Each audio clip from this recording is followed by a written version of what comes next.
When I was reading the laser scenes, I always think about that. Does If someone shot a laser, would I be terrified? Of course, I'd be terrified. Yeah. But let me tell you a little bit about the stories I've read, where I am. So I've read the first short story, which is about a man tries to return an alien to their home in the stars, but extraterrestrial forces step in to stop him. I just wish there was more character build-up. Everything that happened was cool. There was nothing wrong with it, and honestly, it was fine. You know, was it original? Maybe. Um, I'm not sure. I think so. Like his girlfriend, like there's an alien who like, embodies his girlfriend. She looks exactly like his ex-girlfriend who died. And so, he helps her out to get home to the stars so that way he could forgive himself for like feeling guilty of his ex-girlfriend's death.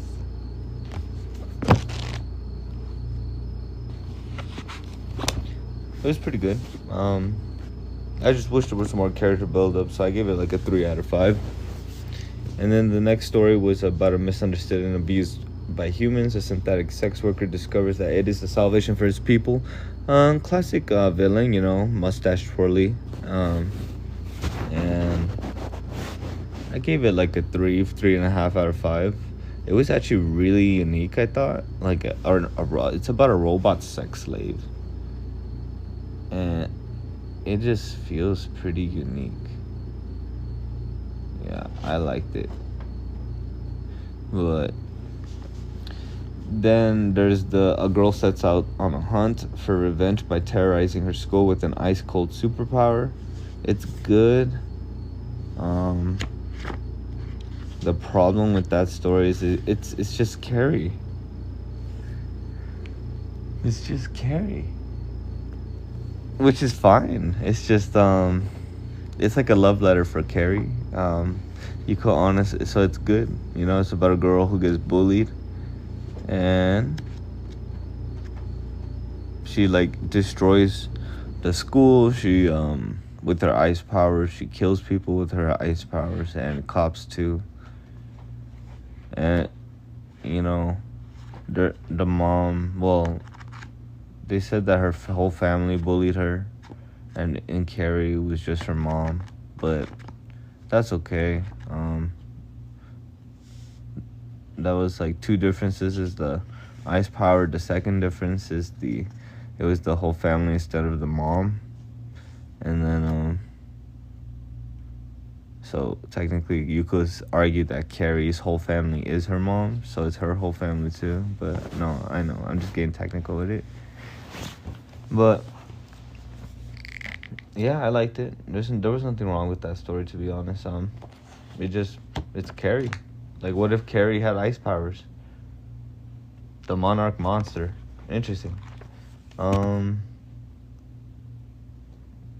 I don't know where I am. So I'm gonna spoil it now. I'm reading the Carrie story. Charlie is her name. So I think I'm in the last few pages. I'm not sure, but let's see where I am.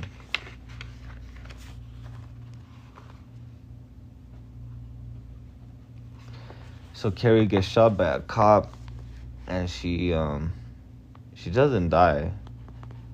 She she's like tumbling. She freezes her wounds, which is interesting. That's pretty interesting. Man, Carrie. I'm just thinking about Carrie now. Carrie,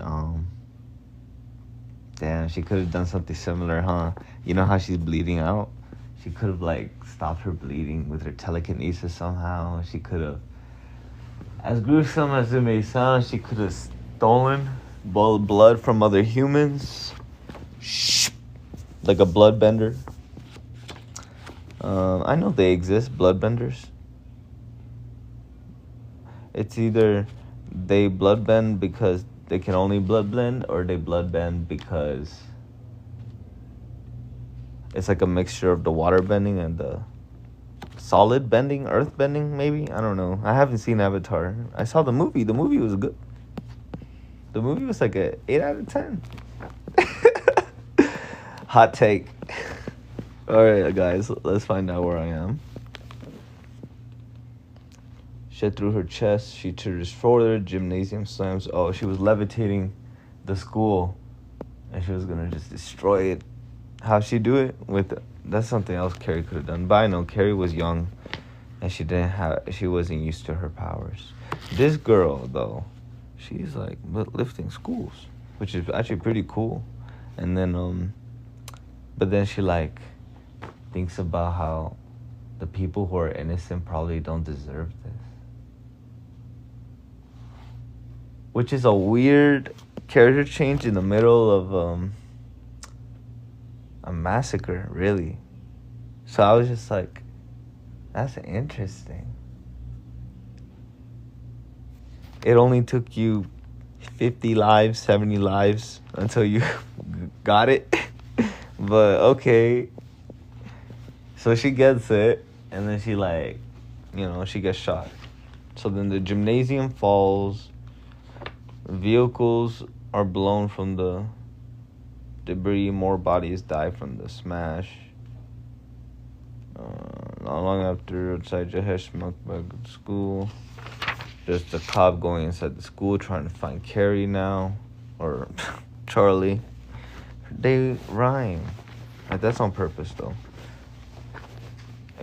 So the author is a Stephen King fan, and I appreciate that he like wrote this, and basically an appreciation to Stephen King, to be honest.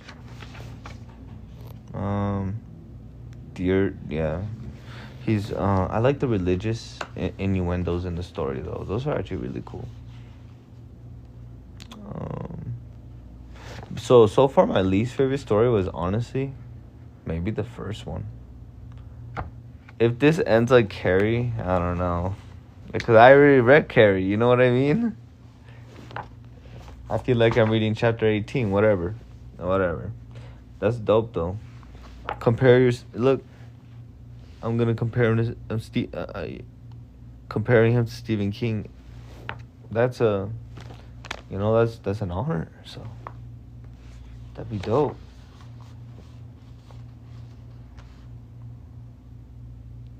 I don't know which one I like more. I have to finish this first.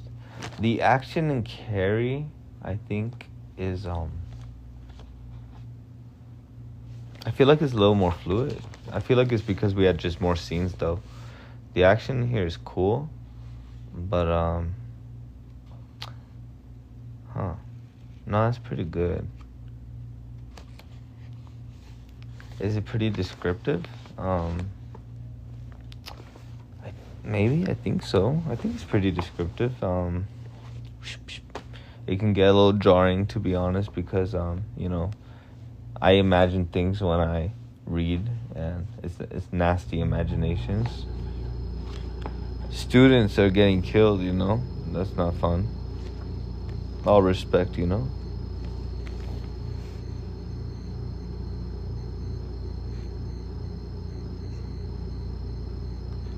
Let's see where I can't see her die. Oh, this was weird. So the cop shoots her, and so there's a cop, and the cop is gonna shoot Charlie right now, and then another cop next to him covers his ears, and he's like, I don't want to see her die, right? That's weird. I think that's a weird writing, because it's like, you're a cop, you've probably done this before, brother. So I don't know, I guess this is first. Maybe this is a different level for him. Maybe he's been handling parking tickets luckily all his life.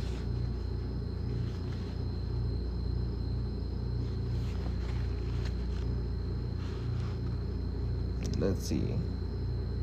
Trying to find where I am. The bullets whiz past her. Okay, this is about where I am.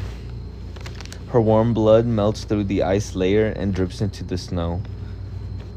A scarlet frown forms under her Using most of her strength on her secret sense, she creates a mist in the area.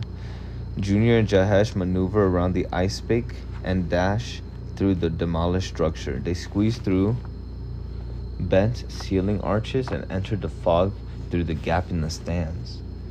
They hear remote footsteps towards the west, and a path of blood marks the way. Junior reloads his pistol, and Jahesh grabs a bent metal pipe.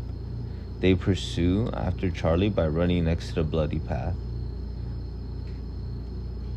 So, that's another, like, I forgot who found Carrie dead. What was her name? But the girl who found Carrie dead, she was following Carrie's blood, and that's what's going on right now. That's another similarity, you know what I mean? So it's good. It's good, you know. It's really good. But I seen that already. It's just all right. I'll just like point them. He put it in the book, so we know. So I'm gonna point it out then. I'm gonna point out every Stephen King similarity. Well, every Carrie never similarity. Junior and Jahesh take a breather a mile from the school, away from the school. Wow, I didn't realize they were so far. Why? Junior stretches his back against a frozen streetlight, and Jahesh sits. Like, didn't you shoot Carrie? I think the mist like made them like lose their track or something. I don't remember. It was weird. Junior and Jahesh, okay, a mile. Junior stretches his back against a frozen streetlight, and Jahesh sits on an unfinished sidewalk. They rest in front of Cloud Park, the town's isolated suburb. The path of blood runs cold at the entry gates. Hold on, they rest? Okay. But snow sprinkles over them. Feet of snow blankets the humble abodes, and blank ice develops on the cracking streets. The rest of the suburbs around them are acres of melting snow. More ambulances, police cars, and SWAT cars and fire trucks cover each inch of Monarch, prioritizing Onfroy Middle School. Junior and Jahesh hop the frigid entry gates with assurance on their side. The only owners of these homes are teachers of the middle school, so no one should be here but Charlie. Jahesh helps Junior balance on the black ice and tells him, "I know where she is." He guides Junior across 3 streets that stretch vertically throughout Cloud Park. They ignore the first street, 17 Alley. All of the homes are but piles of rubble. A homecoming after party veered into a chain of fire that burnt down the block. Junior listens for a brief moment. Creaking wood and tumbling snow resonates from the charcoalated homes. They arrive on the 2nd Street, Question Crescent. Junior glimpses over metal fences that split the homes' front lawns to the finished sidewalks. He canvasses the boarded up homes with his eyes and listens. "I don't like this." "Where is she?" Junior asks. "You're not a good cop," Jahesh says. "Rude." "Dude, she's home." He takes Junior to the last street, Forever Cove, and they stand in the middle of it. Faint sounds echo at the end of the cul-de-sac. Jahesh directs to the farthest home on the street, the Garcias. As they approach the house, the sounds escalate in volume. Their feet move along with deep piano keys, and a choir of disturbed voices pled to them. A strumming guitar leaves goosebumps on them, and bare-bone drumming shakes the snowflakes over the house. There's so many XXX Tentaciones called shoutouts. The author likes to use shoutouts from modern day artists like XXX and Joji. I just found it really funny, so I should point that out. They walk up the steps of the approach as quietly as possible. The music blasts behind the shutter windows. Icicles luster from the eaves. Junior takes notes of the hazy footprints on the snowy lawn. Car trucks don't appear on the driveway, but by the curb instead, like they never used their driveway. Jahesh stares at the chained-up garage and Junior asks him, "Who's in there?" "The reason for all of this," Jahesh answers. "What do you mean?" Jahesh breaks his stare on the front door and looks at Junior. "He never told you?" he asks Junior. "Who?" Junior asks. "Your father. He never told you about this place?" "Should he have?" "Yes." Junior ticks his tongue at him, and Jahesh opens the door with a slight touch. They step into the foyer and snow blows into the home. A single hallway coasts through the home, being the only way to the garage, so they must first pass by the dining room, kitchen, living room, and bedrooms first. Shuffling footsteps echo at the end of the hallway and they tuck away in the living room on their right. Jahesh, the sofa, and Junior, the coffee table. Two distinct craters deck the sofa, leaving no space for a third. Half-finished cans of flat soda and rancid alcohol recline on the coffee table. Footprints smudge the table's glass top.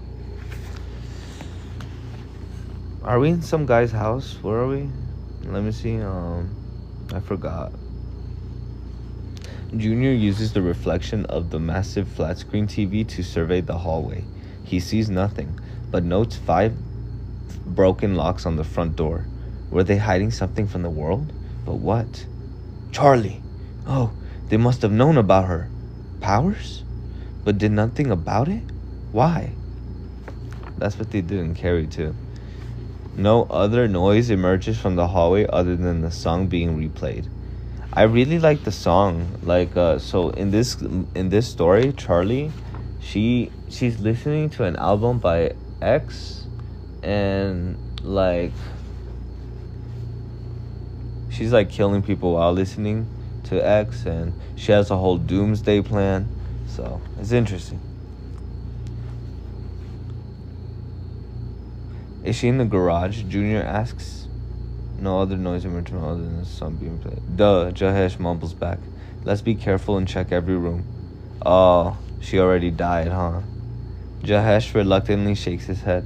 What song is that, by the way? Junior asks. Save Me by XXX Tentacion. He's all that she listens to, Jahesh answers. How come? He speaks to her and for her. That's what I think.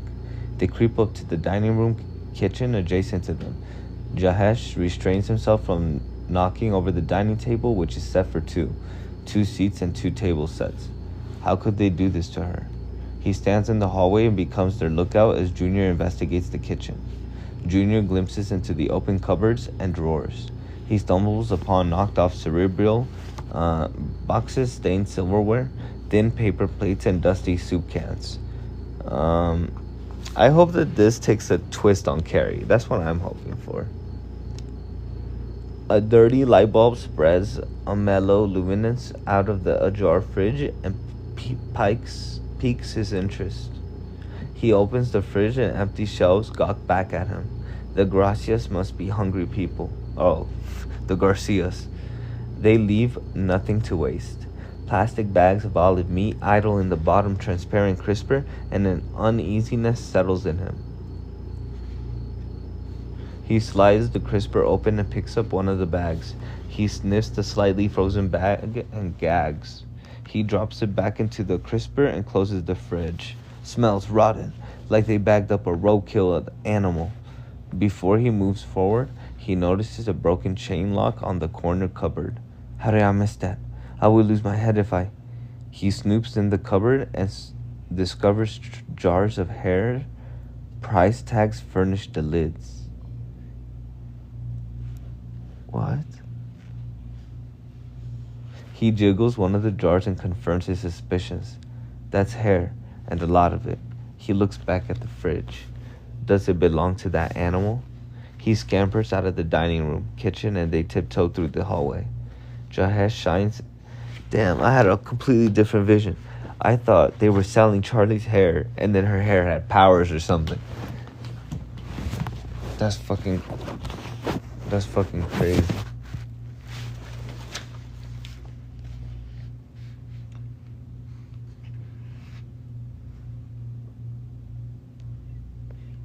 Jahesh shines his phone flashlight in the dark hallway and they stay close to the wall.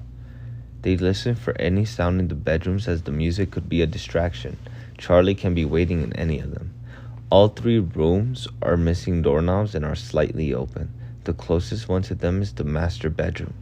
3 clumps of ice glitter on the carpet and he holds them up in the light. The missing doorknobs. He sets them down with shaky hands and they face the master bedroom. I don't want to go in there. Jahesh opens the door more and nods towards the master bedroom. Junior opens his mouth to rebuke him, but Jahesh places his finger over his lips. Right, she can hear us. They argue this is kind of scary, who will take the lead in the darkness with brisk whispers. They settle out with a quick game of rock, paper, scissors. Best 2 out of 3 and Junior loses. He squirms into the dark master bedroom and turns on his vest's flashlight. Jahesh comes with him, keeping some distance between them. They examine every square space with 2 beams of weak light. They trek over wrinkly clothes that range in all kinds of sizes, multiple blankets, full of more clothes, rest by the chipped dresser. Putrid body sweat and strong cologne from the baskets irritate their eyes.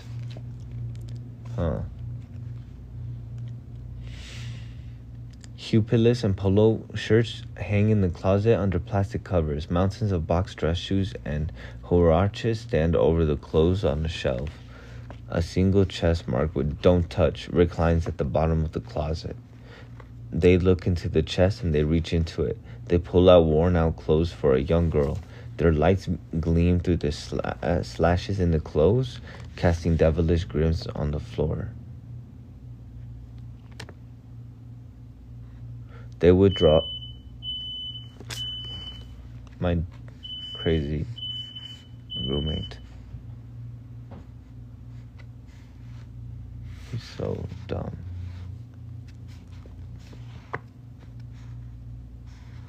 They withdraw from the chest and head for the dresser. Framed pictures of Mr. and Miss Garcia on vacation neatly decorate the top of the dresser. Baby pictures of Charlie clutter up the remaining space with numerous fingerprints tainting them. A cedar chest set takes the center of the dresser with a missing pawn. They open the dresser and Junior lifts a tank top with his pistol. He sets it on the dresser and the uneasiness deepens in him. The tank top masks bloody knives. His stomach turns as he shuffles around more clothes and more weapons with blood glisten.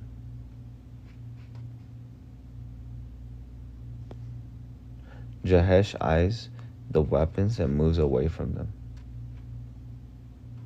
Crack. Junior spins around and flashes his light on Jahesh. They stop in place, listening in the surrounding darkness. Silence.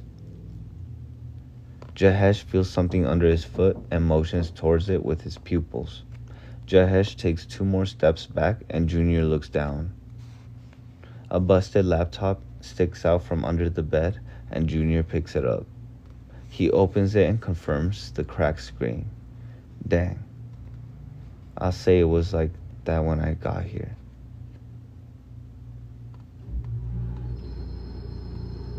But already logged in, he accesses a digital ledger. He struggles to navigate through the ledger and Jahesh assists him. Their eyes scatter over columns of disturbing labels and rows of troubling numbers.